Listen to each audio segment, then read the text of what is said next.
My dear students, welcome back to Learn Easily channel.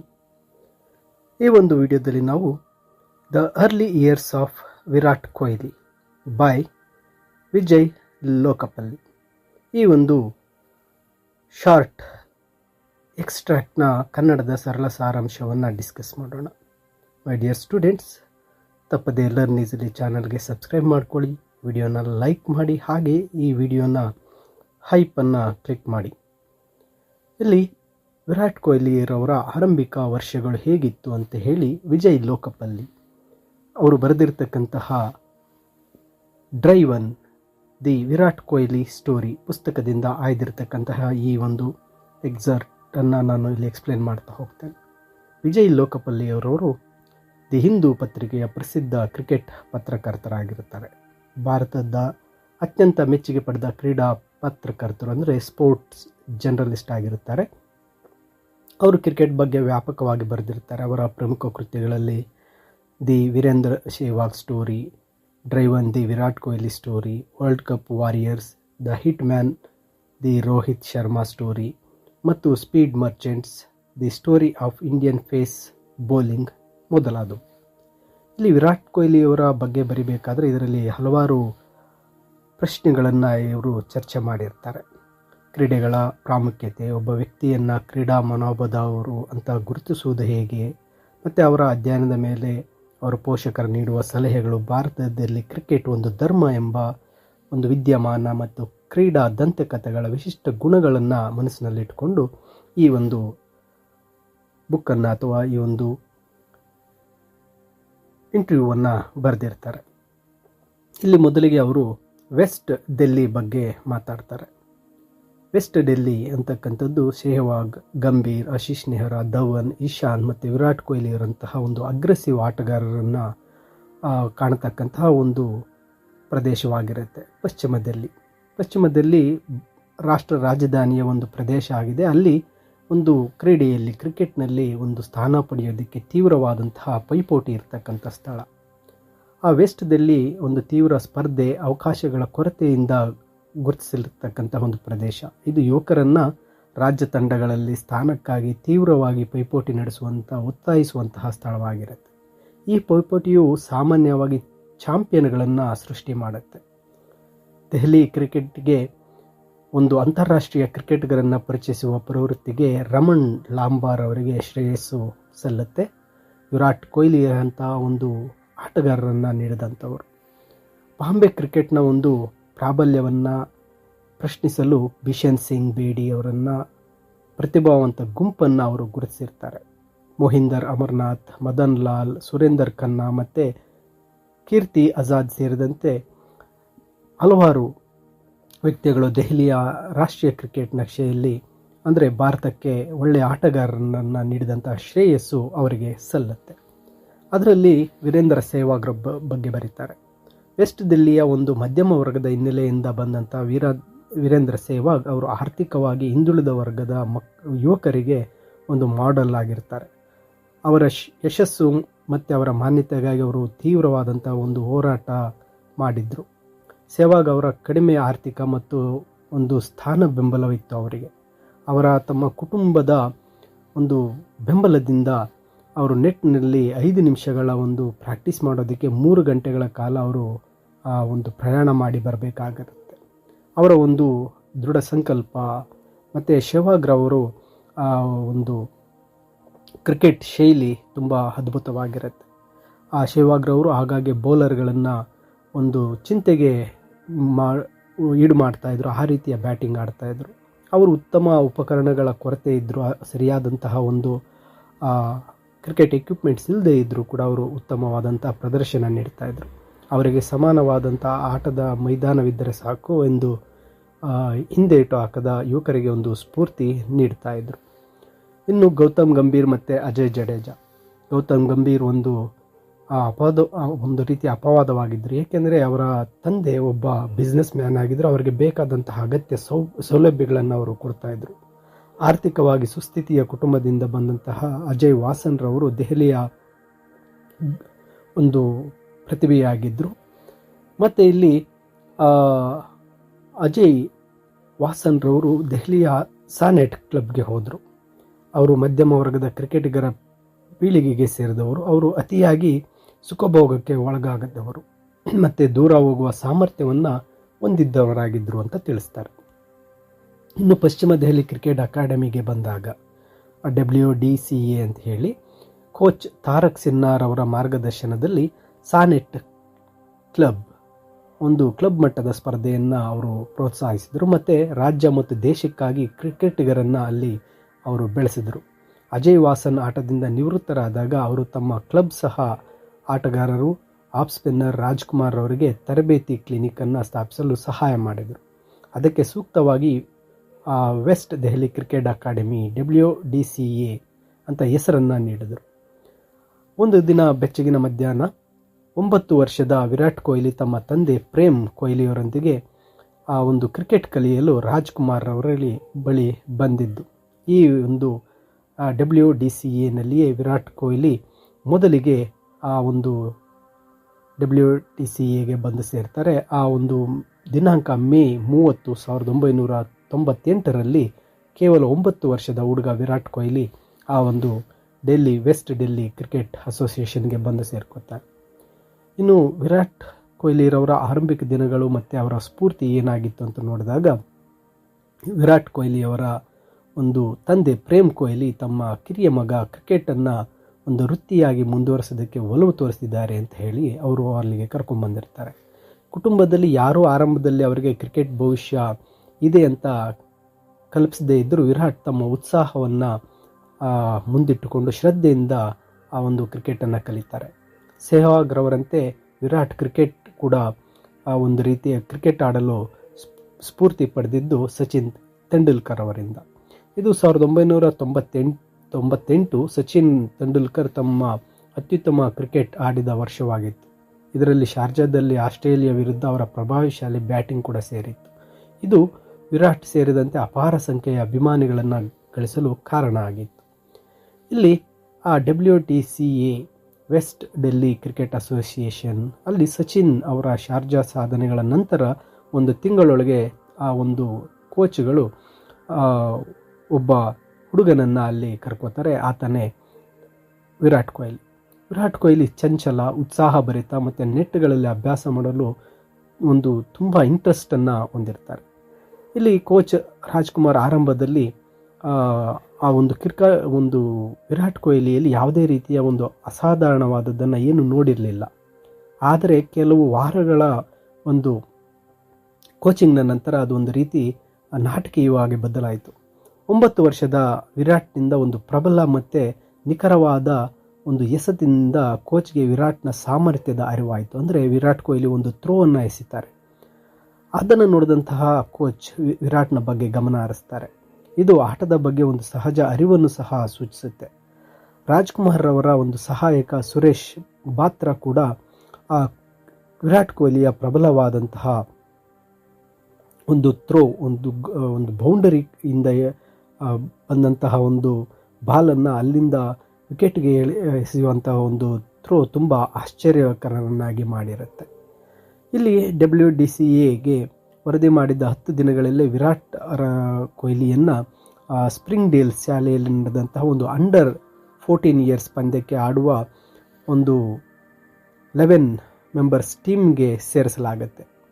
Batting ಪಿಚ್ನಲ್ಲಿ play makers academy ವಿರುದ್ಧ mid ವಿಕೆಟ್ಗೆ click ಮಾಡಿದಂತಹ ಸಿಕ್ಸರನ್ನು ಕಂಡು ಅವರು ಆ ಒಂದು ಕೋಚ್ಗಳೆಲ್ಲರೂ ಒಂದು ರೀತಿ ಆಶ್ಚರ್ಯಚಕಿತರಾಗ್ತಾರೆ. 10 ವರ್ಷದ ಹುಡುಗ ಸುಲಭವಾಗಿ ಚೆಂಡನ್ನು ತಮ್ಮ ಕಾಲುಗಳಿಂದ ತೆಗೆದುಕೊಂಡು ಅದನ್ನು ಮಿಡ್ ವಿಕೆಟ್ನ ಮೇಲಿಂದ ಥ್ರೋ ಎಸೆತಾರೆ. ಇದನ್ನು ಬಾತ್ರಾರವರು ಆ ವಯಸ್ಸಿಗೆ ಅದ್ಭುತವಾದಂತಹ ಹೊಡೆತ ಅಂತ ಕರೀತಾರೆ.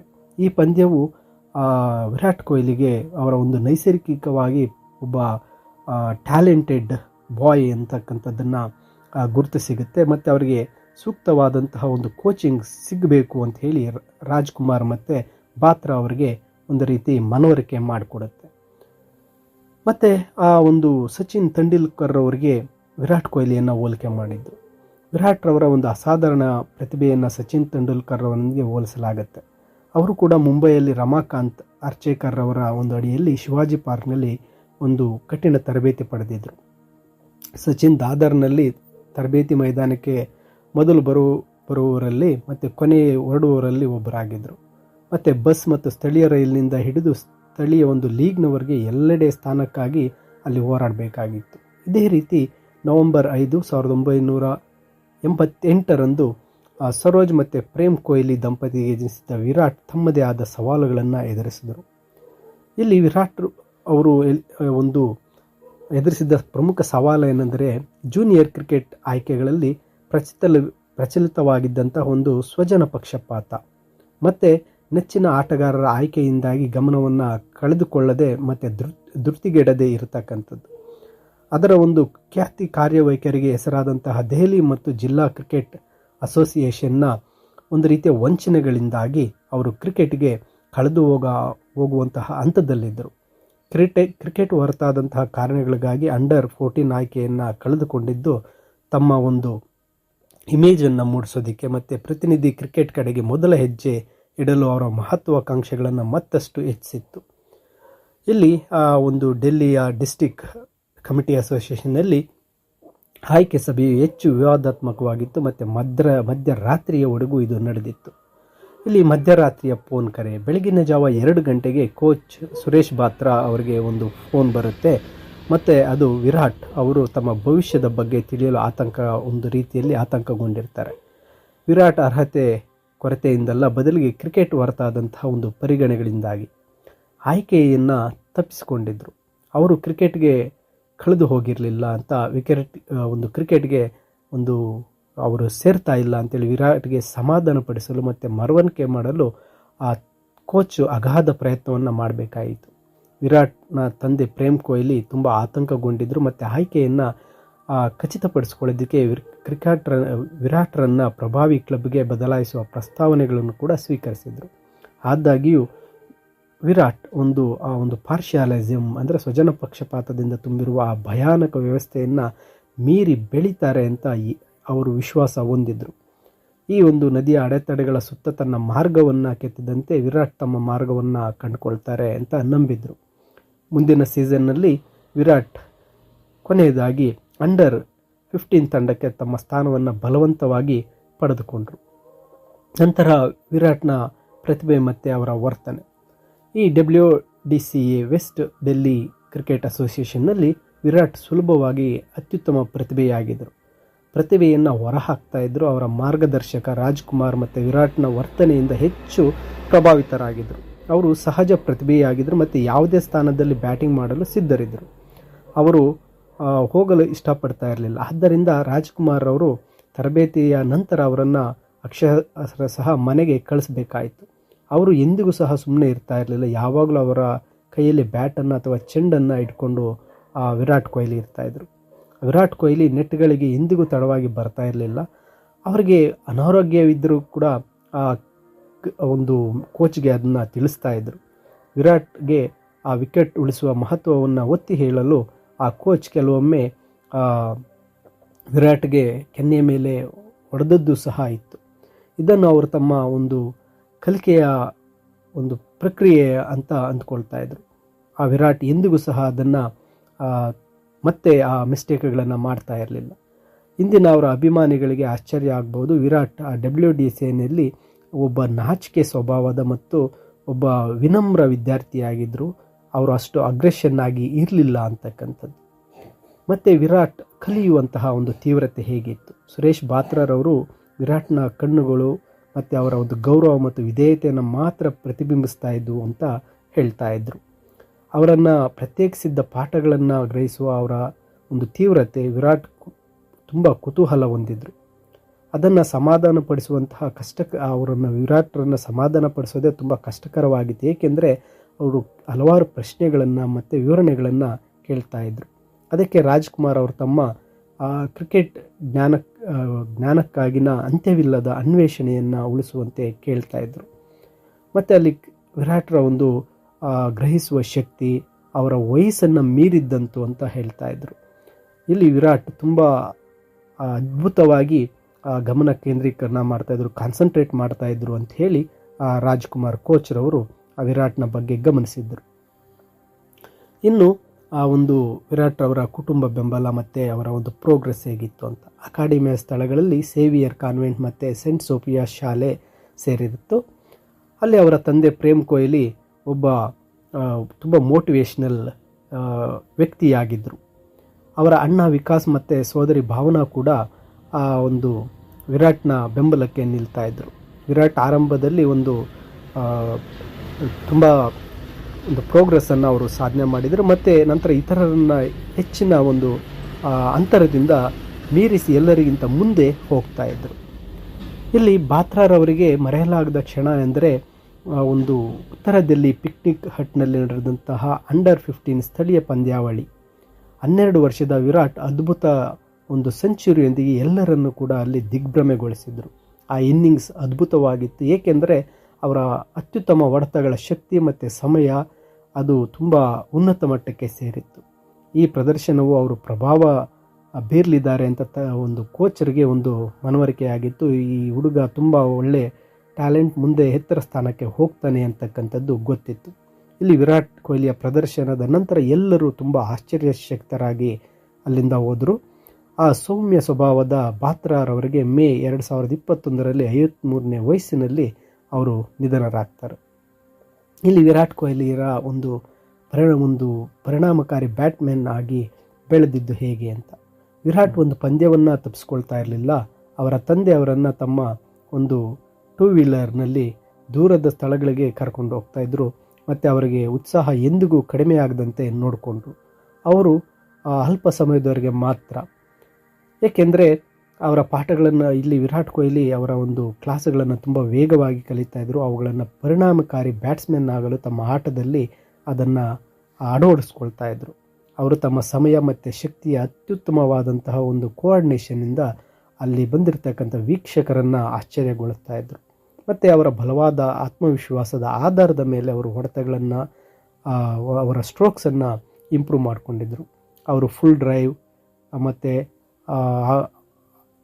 ಆನ್ ಡ್ರೈವ್ ಅನ್ನು ತುಂಬ ಅದ್ಭುತವಾದಂತಹ ಸ್ಟ್ರೋಕ್ಗಳಿಂದ ಆ ಬೌಲರ್ಗಳಿಗೆ ತುಂಬ ಗೌರವವನ್ನು ಕೂಡ ಕೊಡ್ತಾಯಿದ್ರು ಮತ್ತು ಆ ಬೌಲರ್ಗಳನ್ನು ತುಂಬ ಯಾವ ರೀತಿ ಬ್ಯಾಟ್ ಮಾಡಬೇಕು ಅನ್ನೋದನ್ನ ಕಲ್ತಿದ್ರು. ಬ್ಯಾಟಿಂಗ್ ತಂತ್ರ ಮತ್ತು ವಿಧಾನ, ಇಲ್ಲಿ ವಿರಾಟ್ ಕೊಹ್ಲಿ ನಿರ್ಭೀತರಾಗಿದ್ದರು. ರಾಜ್ಕುಮಾರ್ ಅವರು ಒಂದು ವಿರಾಟ್ ಕೊಹ್ಲಿಯ ಒಂದು ಸಾಮರ್ಥ್ಯಗಳ ಬಗ್ಗೆ ಯಾವತ್ತೂ ಚಿಂತೆ ಮಾಡಿರಲಿಲ್ಲ.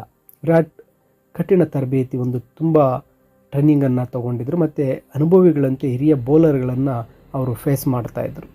ಅವರು ಮೊದಲ ಒಂದು ಅವಕಾಶದಲ್ಲಿ ಆ ಬಾಲನ್ನು ಪುಲ್ ಮಾಡಲು ನೋಡ್ತಾಯಿದ್ರು ಮತ್ತು ಸ್ಟ್ರೋಕ್ ಪ್ಲೇನಲ್ಲಿ ಒಂದು ರೀತಿ ಫೈರ್ ಬ್ಯಾಟಿಂಗನ್ನು ಮಾಡ್ತಾಯಿದ್ರು.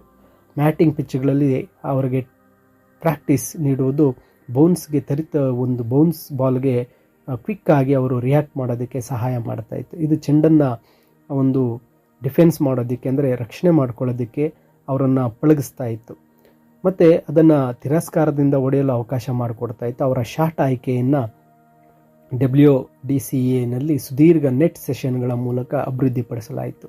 ವಿರಾಟ್ನ ಒಂದು ಕಾಲು ಚಲನೆ ಆರಂಭದಲ್ಲಿ ಒಂದು ರೀತಿ ಸೀಮಿತವಾಗಿತ್ತು, ಆದರೆ ಯಶಸ್ಸಿನೊಂದಿಗೆ ಅದು ಸುಧಾರಿಸಿತು. ಇದು ಸಚಿನ್ ಅವರ ಚಿಕ್ಕ ಹೆಜ್ಜೆಗಿಂತ ಭಿನ್ನವಾಗಿ ದೊಡ್ಡ ಹೆಜ್ಜೆಯೊಂದಿಗೆ ಕವರ್ ಡ್ರೈವ್ ಆಡಲು ಕಾರಣವಾಯಿತು. ಇಲ್ಲಿ ವಿರಾಟ್ ಕೊಹ್ಲಿ ಚಿಕ್ಕ ವಯಸ್ಸಿನಲ್ಲೇ ಫ್ಲಿಕ್ಕನ್ನು ಕರಗತ ಮಾಡಿಕೊಂಡಿದ್ದರು. ಅವರ ಒಂದು ಮಣಿಕಟ್ಟಿನ ಅಗಾಧವಾದ ಶಕ್ತಿ ಮತ್ತು ಅದ್ಭುತವಾದ ಒಂದು ಟೈಮಿಂಗ್ಸ್ನೊಂದಿಗೆ ಚೆಂಡನ್ನು ಬೀಸಿ ಹೊಡಿತಾ ಇದ್ದರು. ಸ್ಕ್ವೇರ್ ಕಟ್ ಆರಂಭದಲ್ಲಿ ಅವರ ಕಲೆಯಾಗಿರಲಿಲ್ಲ. ನಂತರ ಜೂನಿಯರ್ ಗ್ರೇಡ್ನಲ್ಲಿ ಅವರ ಒಂದು ಪ್ರದರ್ಶನ ಶೈಲಿಗೆ ಅದು ಸೇರಿಸಲಾಯಿತು. ರಾಜ್ಕುಮಾರ್ ಅವರು ಎಲ್ಲ ವಿಷಯಗಳನ್ನು ಒಂದು ರೀತಿ ಬಹಿರಂಗಪಡಿಸ್ತಾರೆ. ಕ್ರೀಸ್ನಲ್ಲಿ ಅವರ ಒಂದು ಸಮತೋಲನ ಒಂದು ಹೆಚ್ಚುವರಿ ಗುಣಮಟ್ಟವಾಗಿತ್ತು, ಒಳ್ಳೆ ಕ್ವಾಲಿಟಿ ಅಂತ ಹೇಳ್ತಾರೆ. ಅಂಡರ್ 15 ಕ್ರಿಕೆಟರ್ ಆಗಿದ್ದಲು ಅವರು ಬ್ಯಾಟಿಂಗ್ ಒಳ್ಳೆಯ ಫಾರ್ಮ್ನಲ್ಲಿ ಇದ್ದರೂ ಅದನ್ನು ಹೆಚ್ಚಿಸಿತು ಅಂತ ಹೇಳ್ತಾರೆ. ಇನ್ನು ಕ್ರಿಕೆಟ್ ಒಂದು ವಿರಾಟ್ ಕೊಹ್ಲಿಯರವರ ಒಂದು ಫಿಟ್ನೆಸ್ ಮತ್ತು ಆಹಾರದ ಬಗ್ಗೆ. ಫಿಟ್ನೆಸ್ ಅವರ ತರಬೇತಿಯ ಒಂದು ಟೈಮ್ ಟೇಬಲ್ ಆಗಿತ್ತು. ಅವರು ಯಾವುದೇ ರೀತಿಯಲ್ಲೂ ಸಹ ಆ ಫಿಟ್ನೆಸ್ನ ಬಗ್ಗೆ ರಾಜಿ ಮಾಡ್ಕೊಳ್ತಾ ಇರಲಿಲ್ಲ ವಿರಾಟ್ ಕೊಹ್ಲಿ. ಅವರು ಕಟ್ಟುನಿಟ್ಟಾದ ಆಹಾರವನ್ನು ಅನುಸರಿಸುವಲ್ಲಿ ಮತ್ತು ಒಂದು ಸ್ಟ್ಯಾಮಿನಾ ಮೇಲೆ ತುಂಬ ಕಾನ್ಸಂಟ್ರೇಟ್ ಮಾಡ್ತಾಯಿದ್ರು. ಇದು ಅವರು ಇಂದಿರುವಂತೆಯೇ ವಿಕೆಟ್ಗಳ ನಡುವೆ ಅದ್ಭುತವಾದಂತಹ ಒಂದು ರನ್ನರು, ಓಟಗಾರರಾಗಲು ಸಹಾಯ ಮಾಡಿತು. ಅವರು ಕ್ರಿಕೆಟ್ ಕನಸುಗಳಿಗೆ ಅಡಿಪಾಯ ಈಗಾಗಲೇ ಬಲವಾಗಿತ್ತು. ವಿರಾಟ್ಗೆ ಟೆನ್ನಿಸ್ ಕ್ರೀಡೆಯನ್ನು ಮುಂದುವರಿಸುವ ರಹಸ್ಯ ಆಸೆ ಇತ್ತು. ಆದರೆ ರಾಜ್ಕುಮಾರ್ ಅವರು ವಿರಾಟನ್ನು ಬಿಗಿಯಾಗಿ ಹಿಡಿದು ಕ್ರಿಕೆಟ್ನಲ್ಲೇ ಮುಂದುವರಿಯುವಂತೆ ಮಾಡಿದರು. ನೋಡಿ, ಇಷ್ಟು ವಿಜಯ್ ಲೋಕಪಲ್ಲಿಯವರು ಅರ್ಲಿ ಇಯರ್ಸ್ ಆಫ್ ವಿರಾಟ್ ಕೊಹ್ಲಿಯ ಒಂದು ಡ್ರೈವ್ ಒನ್ ಬುಕ್ನಲ್ಲಿ ನೀಡಿರ್ತಕ್ಕಂತಹ ಒಂದು ಎಕ್ಸರ್ಪ್ಟ್ ಆಗಿರುತ್ತೆ. ಮೈ ಡಿಯರ್ ಸ್ಟೂಡೆಂಟ್ಸ್, ಇದು ಕನ್ನಡದಲ್ಲಿ ತಿಳಿಸಿರುತ್ತೇನೆ. ಇಂಗ್ಲೀಷ್ ಸಮ್ರಿಯ PDF ವಿಡಿಯೋದ ಡಿಸ್ಕ್ರಿಪ್ಷನ್ನಲ್ಲಿದೆ, ಡೌನ್ಲೋಡ್ ಮಾಡಿಕೊಳ್ಳಿ. ಹಾಗೂ ಹೆಚ್ಚಿನ ವಿಡಿಯೋಗಳಿಗಾಗಿ ತಪ್ಪದೆ ಲರ್ನ್ ಈಸಿಲಿ ಚಾನಲ್ಗೆ ಸಬ್ಸ್ಕ್ರೈಬ್ ಮಾಡಿಕೊಳ್ಳಿ. Thank you for watching this video.